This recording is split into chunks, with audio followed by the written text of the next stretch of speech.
নাৰীৰ উপৰ ইমান অত্যাচাৰ হয়ে আছে, পশ্চিমবঙ্গত ইমান অত্যাচাৰ হল, এতিয়ালৈকে কোনো দোষীক শাস্তি দিয়া নাই। সেইকাৰণে আমি সকলো মহিলা সকলে মহিলা একগোট হৈ ওলাই আহিছোঁ।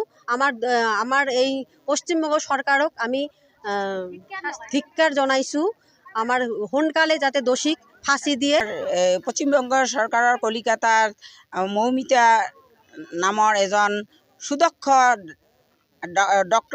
ডক্টৰনীক আমাৰ ধৰ্ষণৰ লগতে নিৰ্মমভাৱে হত্যা কৰিছে। এই বিচাৰ আমি 14 দিন ধৰি পোৱা নাই। সেইকাৰণে আমি আগমনী মহিলা মৰ্চাৰ তৰফৰ পৰা আমি সকলো মহিলাই একগোট হৈ নিৰ্যাতিতাই যাতে আমাৰ ন্যায় বিচাৰ পায়, দোষীক যাতে উপযুক্ত শাস্তি দিয়ে, দোষীক যাতে ফাঁসি দিয়ে, এইটোক কামনা আমি কৰিছোঁ। গতিকে আমাৰ প্ৰায় অসমতে হওক বা পশ্চিমবংগতে হওক গোটেই নারীর উপরত অত্যাচার হয়ে আছে। আমি নারীসকলে কোনো ঠাইতে আমি সুরক্ষিত নহওঁ, আমি প্ৰায় নিৰ্যাতিত হৈ থাকোঁ। এই নাৰী নিৰ্যাতন যাতে অচিৰে বন্ধ হয়, নহ'লে আমি নাৰীসকলে তীব্ৰ আন্দোলন গঢ়ি তুলিম।